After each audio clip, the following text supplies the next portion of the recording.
Welcome to National Eyes. Please subscribe and hit the bell icon for more breaking updates. The Alaska Highway, once a symbol of cooperation between Canada and the United States, has now become the center of a heated dispute. What started as a lifeline connecting Alaska to the rest of the U.S. has turned into a battleground over new tolls, political posturing, and international tension. To understand today's conflict, we need to revisit the Alaska Highway's origins and the powerful story behind its creation. Built in 1942 during World War II, the Alaska Highway was a lifeline, connecting Alaska to the rest of the U.S. through Canada, forging a crucial link in a time of global crisis. The project was a joint U.S.-Canada effort completed in just over 8 months, a feat of engineering and international cooperation that amazed the world. Over 10,000 U.S. Army soldiers, including segregated African-American regiments, braved brutal conditions to carve a 1,700-mile road through untamed wilderness. Despite facing discrimination and the harshest assignments, black soldiers built longer stretches than their white counterparts, paving the way for military desegregation and future change. The highway secured a vital supply line during the war and became a lasting symbol of U.S.-Canada friendship and shared sacrifice. Over the decades, it transformed into a key economic corridor and a route for travelers, adventurers, and families alike. For years, American trucks crossed Canada toll-free, a gesture of goodwill and mutual respect between neighbors. Now, that tradition is threatened by new tensions and uncertainty. The Alaska Highway, once a monument to unity, is at the center of a new and growing trade dispute. What was built for defense and friendship is now a bargaining chip in a high-stakes economic standoff between two allies. The road's legacy, once so secure, now hangs in the balance. The question remains, will it endure as a symbol of partnership or become a casualty of conflict and division?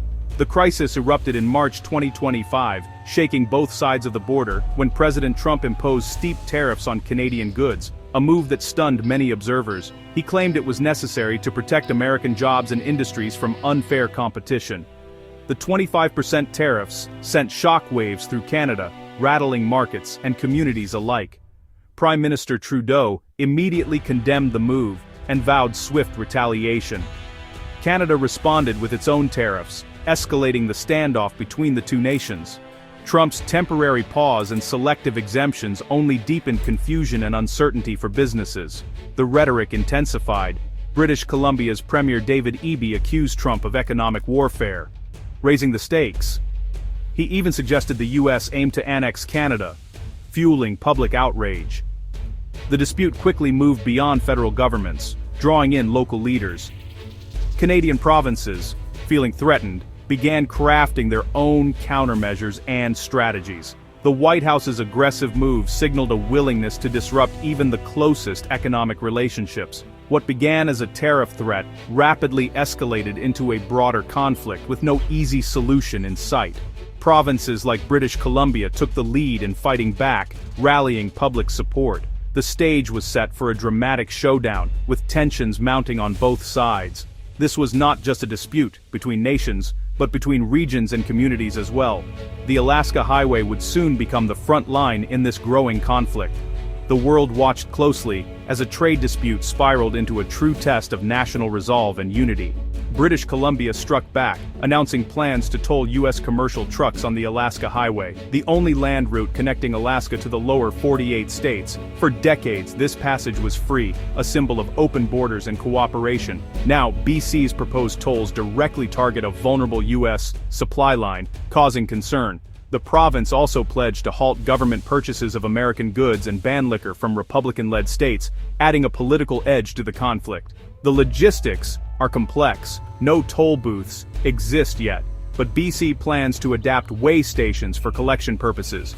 Legal challenges may arise, but the province is determined to push forward. Premier Eby's message: BC will defend its interests, even if it means a prolonged fight with the U.S. This is a rare case of a province taking the lead in an international dispute, setting a precedent. By leveraging its geography, BC has created a powerful bargaining chip in this standoff. The move has raised the stakes and inspired other provinces to consider their own responses to the situation. The Alaska Highway, once a symbol of unity, is now a pressure point in a growing trade war between neighbors. The battle lines are drawn, and the conflict is no longer just federal, it's local, and it's personal for many. British Columbia's bold move inspired a wave of provincial retaliation across Canada. Ontario imposed a 25% surcharge on electricity exports to the U.S., directly impacting American consumers and businesses. Yukon halted liquor purchases from U.S. companies and considered its own highway tolls, further squeezing Alaska's supply chain. Yukon's premier echoed the national mood. We must stand up for our country, our sovereignty, and our way of life. The resistance is spreading, uniting provinces in a common cause. Cultural boycotts emerged too. Yukon considered barring Alaska athletes from the Arctic Winter Games and even discussed banning Donald Trump Jr. from hunting trips. These symbolic gestures underscore the depth of anger and sense of betrayal. Yet one major economic lever remains untouched: the cruise industry. Nearly 2 million cruise passengers pass through BC ports en route to Alaska each year, a potential target if the conflict escalates. For now, Canada is choosing its weapons carefully, but the options for escalation remain on the table.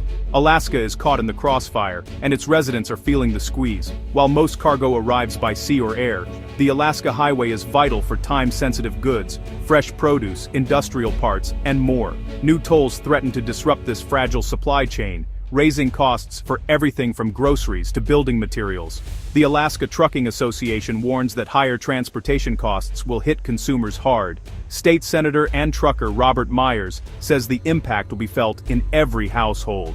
Governor Mike Dunleavy urges calm and negotiation, warning that tit-for-tat escalation will only hurt Alaskans. The state's isolation makes it especially vulnerable to supply disruptions. For Alaskans, this isn't just politics.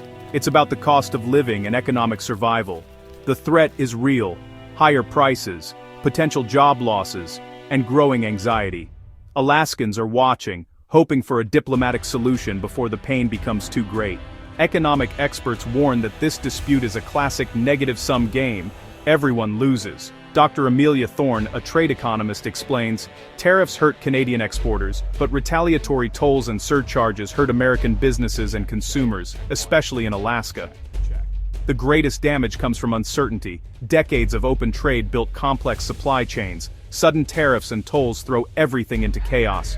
Companies can't plan, investments stall, and the economic chill spreads far beyond the border.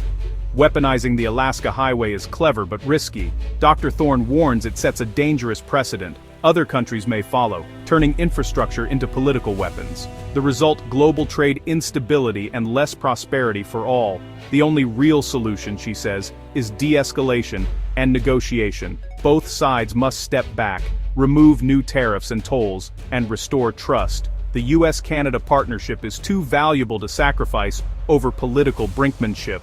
The longer the conflict drags on, the greater the damage to businesses and families. Cooperation isn't just ideal, it's essential for economic survival.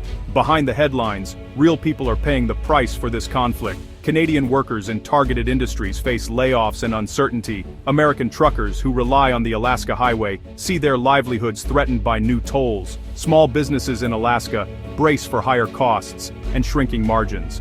The dispute is straining personal ties. Families, friends, and communities that once crossed the border freely now face suspicion and frustration. The world's longest undefended border is becoming a line of division. Generations of goodwill are at risk, replaced by resentment and economic hardship. The human cost is measured in lost jobs, higher prices, and broken relationships. This is more than a trade war. It's a test of the bonds that have united two nations for decades. The decisions made in Washington and Ottawa ripple through millions of lives. The stakes are deeply personal, and the damage could last for years. As of October 2025, the US and Canada face a pivotal choice. One path leads to more tariffs, tolls, and lasting damage to a historic partnership. The other path is dialogue, de-escalation, and a return to cooperation. President Trump's tariffs triggered a wave of Canadian retaliation, with BC's Alaska Highway tolls at the center. The fallout is hitting Alaska hard, threatening supply chains and livelihoods. The Alaska Highway's history offers a lesson.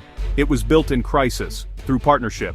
Turning it into a tool of division would be a grave mistake. The world needs more cooperation between allies, not less. Leaders must step back from the brink and rebuild trust. The road ahead demands a renewed commitment to partnership, for the prosperity and security of both nations.